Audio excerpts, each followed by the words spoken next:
the 2024 War Games matches are just around the corner because Survivor Series will come at us at the end of November, so you know what we do on YouTube. We go through the 12 matches that WWE has run ever since they started using the War Games concept.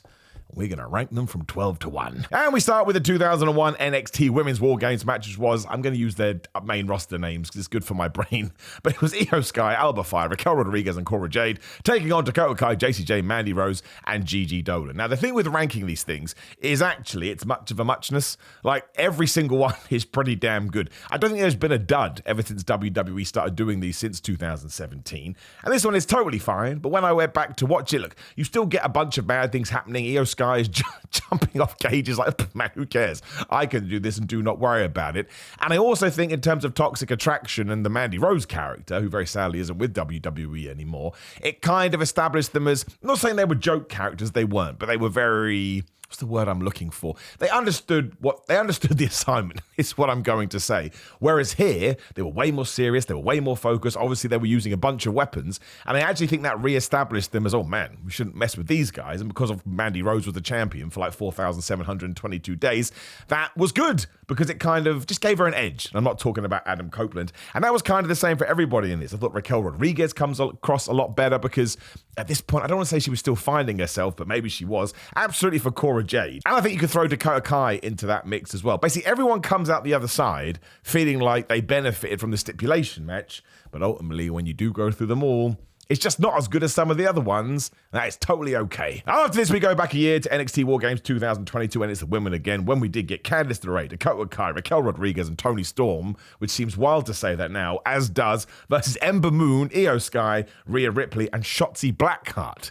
Obviously, Shotzi hasn't been on TV for ages, so I hope she's doing okay. I don't want to repeat myself, but I am going to repeat myself. The absolute benefit here is because people like Shotzi are doing crazy stuff, and Raquel Rodriguez is doing crazy stuff before she would do crazier stuff the year after that, and you've got Rhea Ripley sort of starting to establish herself as, oh my gosh, this person has something, and we should keep an eye on them. There are a bunch of positives you can take out the other side, but maybe in terms of a structured match or in terms of the flow of the match, it just doesn't connect as well as some of the other ones. And I would say that's not a bad thing, but it's a bad thing when it comes to this list. And let's not forget as well that WWE didn't start doing the Women's War Games matches for a couple of years, which actually may have put these two into the 11th and 12th position, because one we're going to talk about later is very high up the list, and that was also the first women's one. And then everything had to be compared to that, and as you're going to find out right here, it's just not as good. Number 10 is from the 2020 NXT War Games, which was, of course, Team Undisputed Era versus Team Pat McAfee. Now, listen, this is so much damn fun. And because nobody knew what to expect from Pat McAfee, and then he's flipping all over the place and whooping Adam Cole's ass, it is so entertaining. But the reason it goes in here, which is actually what I should have said about number 11 as well, it was a huge negative mark next to it, is because it's in the Thunderdome or the Capital Wrestling Center when it comes to NXT, and I just find it so hard to watch. I hate the screens. I hate the fact there's no live crowd. You know all about this. I mean, it's much better when you do have the digital people making noise, because before that, WWE and all wrestling promotions felt like a damn funeral parlor, but it just, yeah, I think it's one of those things at the time, absolutely brilliant and very, very much needed back in 2020, because we had to have these sort of, what is like the cinematic matches. We needed things that were coming out of left field, and Pat McAfee was able to supply that, even though he's damn good here. As we know, he's a pretty good wrestler, but that doesn't take away from the atmosphere. It doesn't take away from the environment. And there's some really dangerous stuff in there. Like some serious weapon shots. Like, oh my gosh, I think we've forgotten about all the crazy stuff we've learned in the modern day. But I can't get away from it. I just can't. I need real people. This is nobody's fault. But again, if you're doing a ranking list, sometimes you have to go with your heart and your feelings. I couldn't put the 2021s any higher than this. I'm sorry. Number 9, we jump back to 2018, which I believe was the second one that NXT brought back. I could be wrong there, but I think that's the case. And it was Adam Cole, Bobby Fish, Kyle O'Reilly, and Roderick Strong, the Undisputed Era, taking on the War Raiders, whatever the flub they were called in NXT, Pete Dunne and Ricochet. So listen, the addition of Ricochet here is just hilarious, because when you watch the Ricochet from NXT and you compare it to the Ricochet on the main roster, I think Ricochet summed it up best in his Chris Van Vliet interview, I think, where he was like, I enjoyed everything I did, but I was never the main character. I was never the main part of the story. And I think when you go back 2018, which was 6 years ago, and he'd kind of not just debuted, but still sort of fresh, I think it's the complete opposite. And here especially, because he is doing these incredible things, and the Undisputed Era are like, yeah, bring it to us, Ricochet. We're going to sell our ass off. It just makes him come across like a badass. And did the Undisputed Era peak here? I mean, probably not. They probably had some other moments that would rank higher.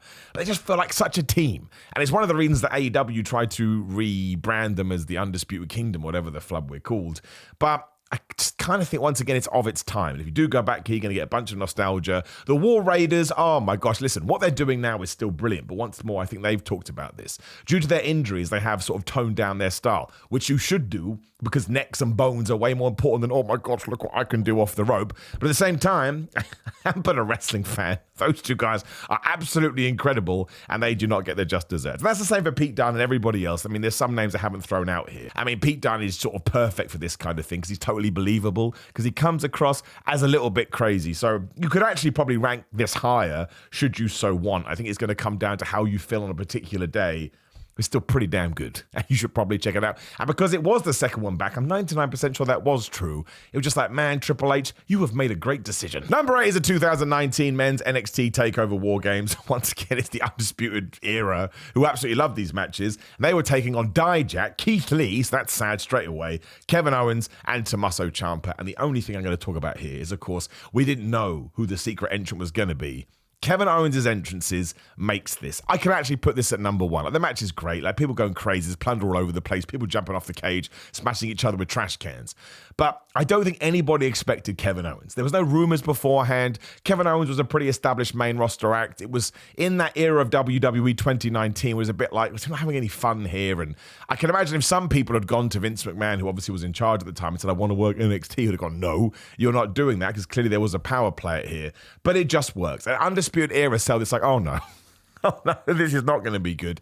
And Kevin Owens is one of my favorite wrestlers of the modern day. We've talked about this. And maybe I'm repeating myself, but maybe in 2019, he too felt a little bit labored, or a little bit like I need something creative to spark things back into gear. And it's this match. It's like watching the Kevin Owens of old. In many ways, I suppose you could say it's like Kevin Steen without the freedom of what you're allowed to do outside of WWE, which has pros and cons, but absolutely fabulous to quite a British TV show. And once again, could I have moved this higher? Probably.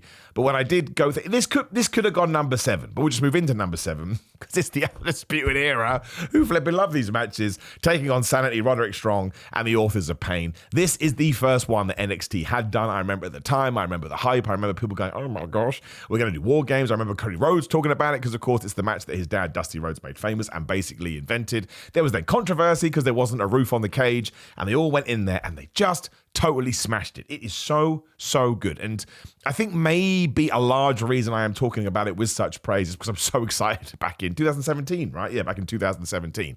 And they just hit home runs. I think that once again, they understood what they had to do. And they understood we can't drop the ball here. Otherwise, nobody is going to get to do a War Games match again. And it's one of the reasons we have it on Survivor Series now. This laid the seeds. This laid the groundwork. Adam Cole is so good here. Obviously, I think he's brilliant now. But this is Adam Cole from 6 years ago, whatever it was, 7 years ago, without all the injuries.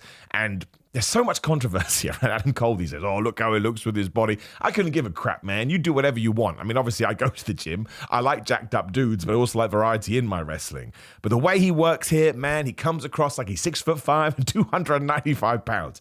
It's excellent. And again, this is when the Undisputed Era are just cooking on all levels. And even though Adam Cole is the leader, it feels like they all, connect together and stuff. And Keith Lee and Dijak, man, those two not only have fire matches when they are together, but they have fire matches so that they're around against each other. They just connect so well on the same team because they're giants and they are just flying around like they're Adam Cole. So the balance here is totally brilliant. And if you haven't seen it, go and watch it now because it's evolved, right, the War Games, because, of course, this was the first time we've done it in WWE. So there'll be some things you go, well, it's not as good as this one. But without this one, you don't get that one, so it has to get the praise. Yes, I know, I just combined the two War Games matches, but I meant to sing the praises of Dijak and Keith Lee in the one before that, so I've done it now. Tough luck, I'm sticking to it. And I bet you've already commented, and now you look silly. Number 6, we jump forward to 2021 TakeOver, the men's NXT match, which was Bron Breakker, Carmelo Hayes, Grayson Waller, and Tony D, taking on Johnny Gargano, LA Knight, Pete Dunne, and Tommaso Ciampa. This one is more about the work, I'm going to say, if that actually makes sense. Like, maybe it doesn't have the story of the other ones have, and maybe it doesn't have the, I don't say intensity, no, it has the intensity. It doesn't have the novelty, right?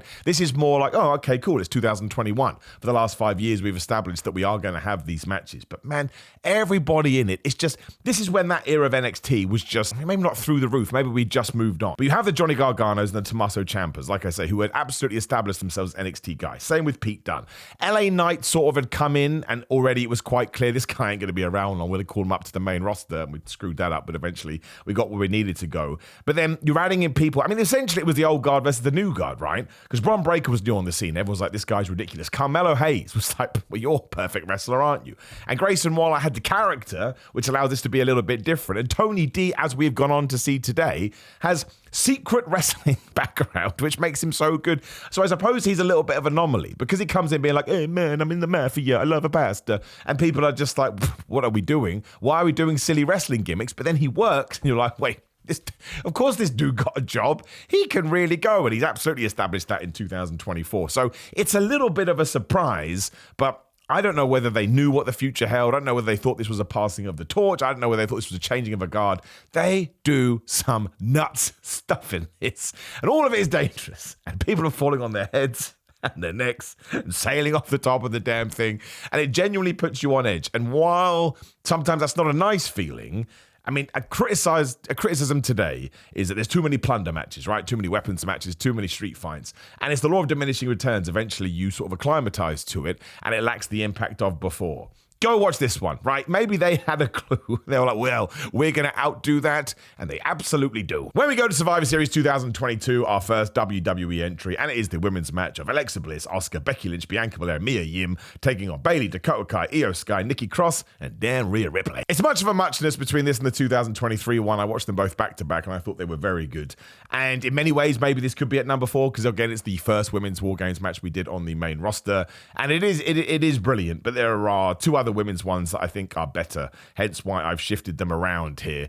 And the main takeaway that I had from this is that you allowed people like Mia Yim to showcase herself, which again, even today, she doesn't really get the opportunity, apart from all that stuff she did recently with Chelsea Green. Alexa Bliss, I remember a lot of people like, where's Alexa Bliss in that match? But the thing with these matches is everybody kind of does the opposite of what people think they're going. Well, that's not true. But anybody that kind of doesn't have the, well, they should be in that kind of a match, they always bring it. They always do. And the fact that you have Bayley, Dakota Kai, and Io Sky, who at this era obviously are trying to get the damage control thing down and trying to get that across, and they're teaming with Nikki Cross and Rhea Ripley, who are both sort of, what's the word I'm looking for here? But they're both kind of individuals onto themselves, which makes no sense. But this is Nikki Cross, where she didn't really have a purpose, but reminded everyone, excuse me, I'm really good, and maybe you should give me more credit. And this was on the cusp of Rhea Ripley becoming a massive star. So they almost had to work as a trio, whereas those two were working sort of independently of them, but they were still a team. And listen, I've already told you who was on the good guy side. You have Asuka, Becky Lynch, and Bianca Belair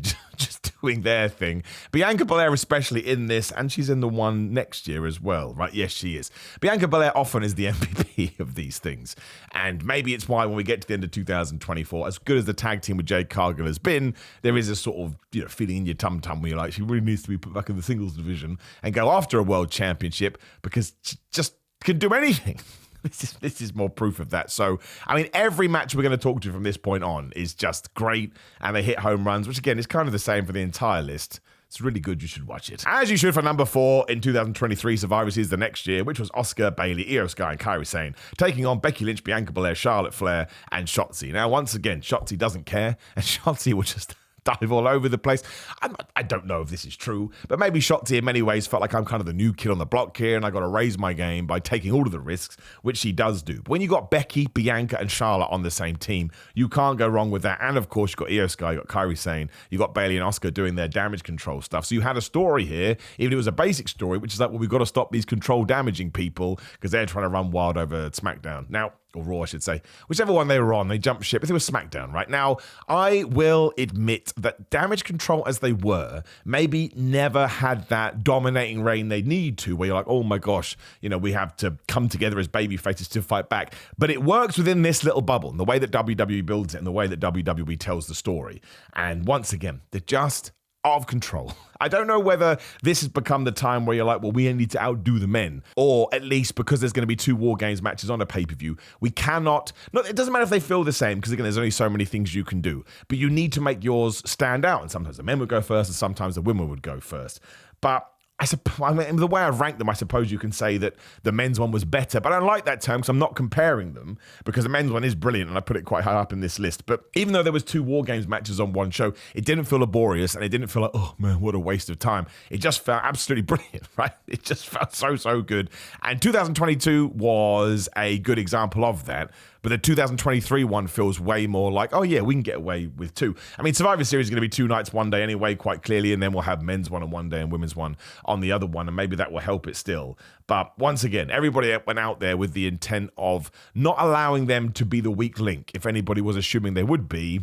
That's really good. As is the Men's Survivor Series 2022 match, which was, of course, the Bloodline taking on Drew McIntyre, Kevin Owens, Butch Ridge, and Sheamus. It's just an absolute war. It truly is. And kind of looking back now, the fact we put the Brawling Brutes in here, who I don't want to say they were never a joke because they were too aggressive to be jokes. But you do have somebody called Butch. You do have Rich Holland, who's only really found himself in 2024. So it's kind of Sheamus propping up the whole team. But because you have Kevin Owens, Drew, and Sheamus acting as this sort of death wall against the Bloodline, and this is also when the Bloodline are just the coolest people ever, right? They were going to break up sort of 6 months later or whatever it was. Or at least Sami Zayn was going to be in a bit of bother when we got to early 2023. But maybe that's the reason it stands out so much, because this is the peak of the original Bloodline, I suppose you could say. And maybe so. And at the end of it, it looks like Roman Reigns looking at Sami, but maybe he's looking at Solo, whatever the flub it was. And Solo Sikoa is great here as well. I mean, I think Solo, the last few months, has finally gone, or someone's given him permission to just have a bunch of fun. And that's the Solo Sikoa I love the most. But maybe that doesn't work without what we did here, because Solo Sikoa is, sold as the destroyer or the enforcer, whatever the right word would be. Everybody just does their job brilliantly. And of course, the story at the end of it is the Bloodline. The Bloodline are everything. The Bloodline are the headline act. The Bloodline have taken over. And what are we going to do? And of course, what did we do after this? Drew McIntyre was going to be affected by this match. Kevin Owens was going to be affected by this match. If you wanted to tell that story with Sheamus, eventually you could. Obviously, he's on his own path. It's great stuff. It really, really is good stuff. And even though I do have the Survivor Series 23 match in at number 2, which was Cody Rhodes, Seth Rollins, Jey Uso, Sami Zayn, and Randy Orton taking on the Judgment Day and Drew, I think actually the contents of number 3 are better. The 2022 one is a better match, as I eat my words. But if you're talking about feelings and WWE being about moments, at the start of the thing, you have Randy Orton coming back. And at the end of the thing, you have CM Punk coming back. Now, you're allowed to say, Simon, that had nothing to do with War Games. I agree with you. But when you watch it now, you have the anticipation of Randy coming back like he's a pro bodybuilder. He's so big. And then at the end, when they're all celebrating with Cody Rhodes' music blaring, which again was going to sort of be a tentpole in his story to get back to become the WWE champion. And then Punk walks out too. The whole thing is a joy. And it's about a 42-minute match, but it flies by. And of course, they're killing each other once again. And Sami Zayn especially is going crazy, as is Jey Uso. That's the other thing. He gets loads of stuff in here, Jey Uso. I don't think I realized it at the time. And maybe WWE didn't either. But in terms of using that as a platform for everything he did in 2024, it's genius. And of course, you plant stuff between Cody Rhodes and Seth Rollins and CM Punk of all these guys. Drew McIntyre walks out at the end of the damn thing. He's so angry. It's just great. It really, really is. And the Judgment Day also, by this point, felt stronger than they ever had done, to the point they could be in this main event. Nobody was rolling their eyes like, oh man, the Judgment Day. No. People are like, damn right, somebody needs to take the Judgment Day. And they lose here, which then kind of, does it kind of blend into them falling apart? Maybe a little bit. It's just super, super good. And because you get all these historic moments around it, Randy Orton have been out for a year and a half. We all know the CM Punk story. I just think it's wonderful. And for me, it's not always about what we do in the ring. It's the build-up. It's the aftermath. It's all those little things. And even though I remember being pretty pumped watching it a year ago, when I watched it again in November 2024, well, I may have been losing my mind for a second time. Number 1, however, we go back to War Games 2019 in NXT. It is the first women's match of Rhea Ripley, Candice LeRae, Tegan Nox, Dakota Kai taking on Bianca Belair, Io Sky, Alba Fire, and Shayna Baszler. I remember all of this. I remember some naysayers and some idiots being like, oh, you can't do a women's War Games match, which made no sense. Anything the men can do, the women can do. And then when we had accepted that, it was like, oh, it won't be as good as the men's one, blah, blah, blah, boring. Absolute just shouting into the wind for no reason. And man, it is flipping brilliant, because I think every single person in this had heard what people were saying. Oh man, you don't think we can do this? It is murder, death, kill. Every single thing in this, especially Rhea Ripley. This is when Rhea Ripley was sort of transforming into the Rhea she was going to be today. Because don't forget, when she debuted 2017 or signed in 2017, she looked very much like, I don't know, say stereotypical WWE women's wrestler. That's not fair. But, long blonde hair, etc. When I think she just admitted, no, that's the wrong word. I think she just embraced her own personality, which is the coolest thing about Rhea Ripley. And I think why she does have this following, because she is unashamedly herself, which is always the best way to be. And the tattoo start coming on, the shorter hair here, obviously the darker hair, etc. It's just great. And everyone here is great. Like Io Sky is always, every single time. I don't know whether she was the focal point here, but she's so good, it's ridiculous. Same with Bianca Belair, who of course was about to be called up. Shayna Baszler finally is allowed to come across like an absolute monster, which actually she always was, mostly in NXT. It was when she got called up to the main roster that fell apart. Alba Fire is standing on her own 2 feet. I don't mind the tag team, but maybe they get lost in the shuffle. And I'm looking at it retroactively here. Today, if Candice LeRae was put in one of these, people are like, why is Candice LeRae in it? But that's not her fault. It's the way she has been treated. Back here, she was like super duper wonderful babyface that everybody liked. And you get Tegan Nox in there too, who, if you only remember her post-injury, which was awful, by the way, and of course she got released a few weeks ago, I don't want to say it's the best version of Tegan Nox, but it goes to show you can see why she got signed and why she'll be totally fine after the fact now. Even if she does have to kind of moderate her style a little bit because of her injuries, it's not going to be a problem at all. You can't stop that kind of a talent. But they all had a shared goal here, and they went out there and they achieved it. And once more, dangerous, terrifying, crazy weapon shots, people jumping off cages, just people falling on their heads. It's like they took the other 11 or however many we've talked about today and they just threw it into one. If you've never seen this, go to the NXT TakeOver. I mean, I can't remember what it was. The War Games in 2019, right? You get the men's and you get the women's. And as good as the men's was on this night, it does not hold a candle to this. And I do think it's the funnest one of the lot. Now, of course, I've got this list totally wrong. You already think of that in your head, so drop me a comment below, like the video, share the video, and subscribe. Click the video on the screen, click the notification bell. Otherwise, if you do want supplements, I promise you will actually work and are really good. You go to grillermind.com/Simon. Use code Simon, get 10% off. They ship worldwide as well, and sometimes they're doing 35% off, so keep an eye on that. You can train with GoGo Fitness at home using the code Simon20 at GoGo Fitness. Patreon.com/Simon316, Simon316 on all social medias. Otherwise, it is Simon J. Miller on TikTok, Simon Miller on Cameo, and ProWrestlingTees.com/Simon Miller. Brand new designs all the time. Always appreciate you helping the channel that way. Otherwise, my friends, take care. See you soon.